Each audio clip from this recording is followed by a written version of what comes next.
पूरे देश से और खास तौर पर तमिलनाडु से पधारे हुए हमारे सभी सम्मानित अतिथिगण और उपस्थित बहनों और भाइयों,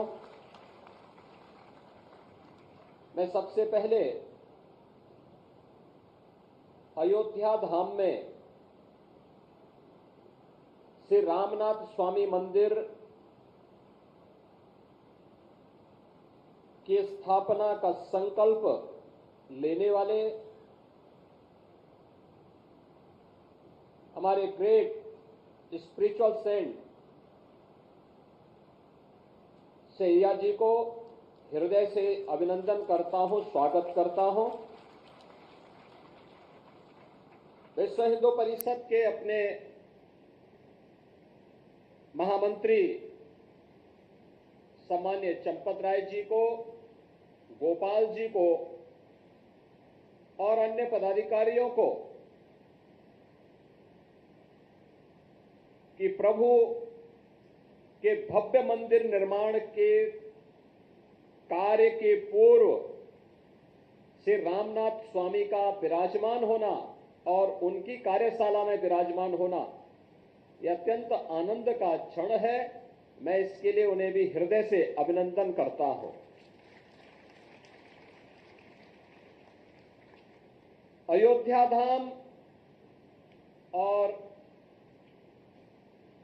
तमिलनाडु का एक विशेष रिश्ता है, यानी अगर इसको कहें तो उत्तर प्रदेश और तमिलनाडु का ये प्रगाढ़ रिश्ता आज से नहीं, हजारों वर्षों की एक परंपरा है। हजारों वर्ष पहले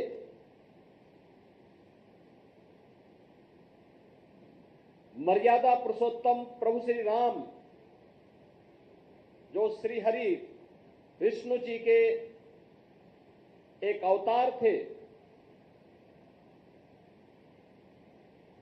वे जब श्रीलंका में माता सीता को की खोज के लिए निकले थे तो तमिलनाडु वह स्थान था जहां पर श्री रामेश्वरम के पवित्र स्थल पर उन्होंने सेतु बंध के निर्माण के पूर्व अपने आराध्य भगवान शिव की प्रगाढ़ आराधना की थी और शिव की कृपा से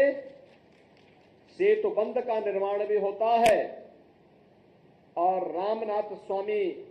मंदिर के बारे में मान्यता है कि जब माता सीता को लेकर के प्रभु राम आ रहे थे तो माता सीता ने वहां पर आराधना करते हुए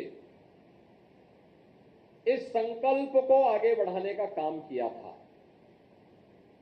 एक पवित्र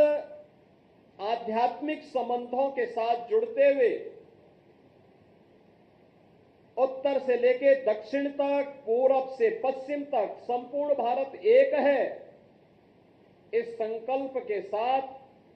यह आध्यात्मिक परंपरा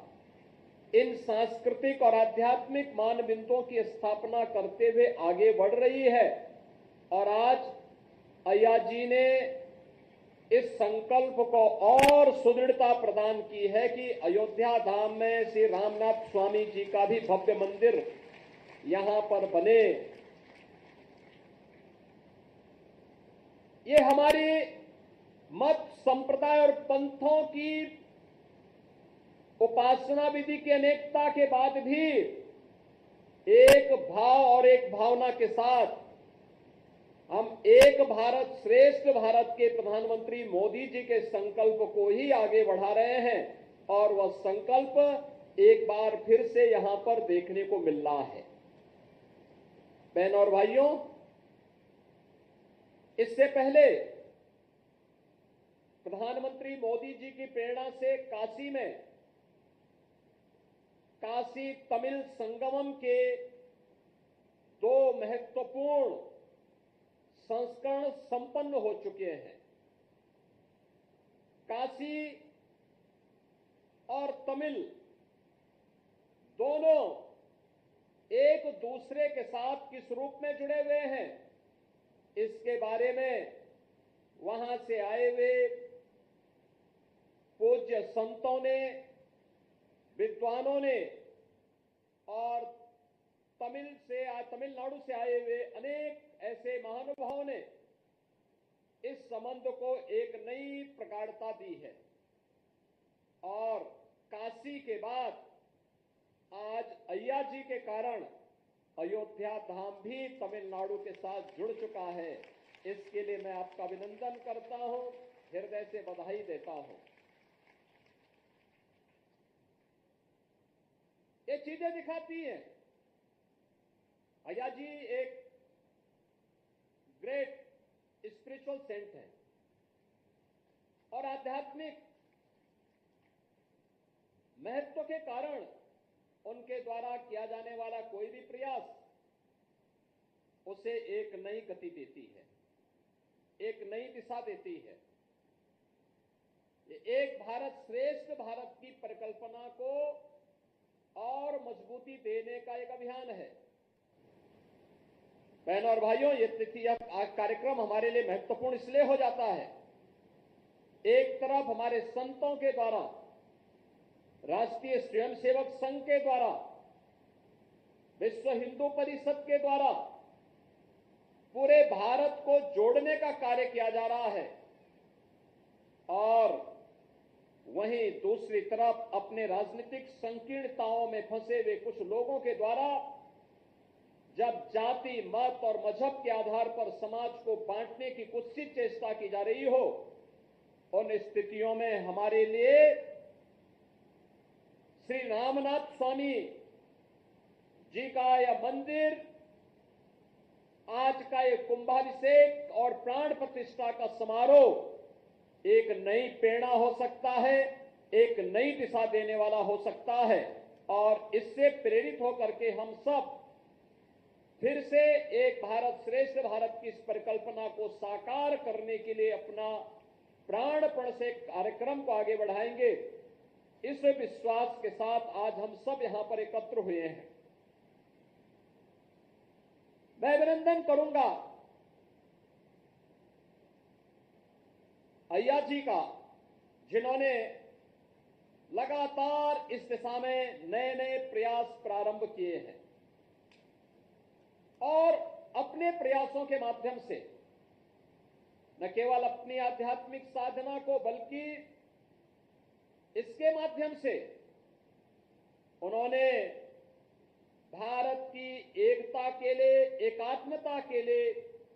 उसी अभियान को एक नई गति दी है जो हजारों वर्ष पहले केरल से निकला एक सन्यासी भारत के 4 कोनों में 4 पीठों की स्थापना करके भारत की सांस्कृतिक भारत की आधारशिला रखते हैं। ये क्रम वही है और वही फिर तमिलनाडु से निकला एक सन्यासी, एक आध्यात्मिक संत भारत की एकता के लिए, भारत के आध्यात्मिक उन्नयन के लिए किसी भी स्थल पर अगर कहीं कोई ऐसी बात है कि जिसके कारण थोड़ा अधूरापन दिख रहा हो, उसकी पूर्ति के लिए उनके द्वारा किए जा रहे प्रयास स्तुल्य हैं, अभिनंदनीय हैं और मैं इसके लिए अय्या जी का हृदय से अभिनंदन करता हूं, उनका स्वागत करता हूं। बहनों और भाइयों, भारत उत्तर से दक्षिण तक, पूरब से पश्चिम तक हर कालखंड में सांस्कृतिक रूप से एक रहा है, एक रहा है। हमारा वैदिक साहित्य इस बात का उदाहरण प्रस्तुत करता है, हमारा शास्त्र इस बात के उदाहरण प्रस्तुत करते हैं,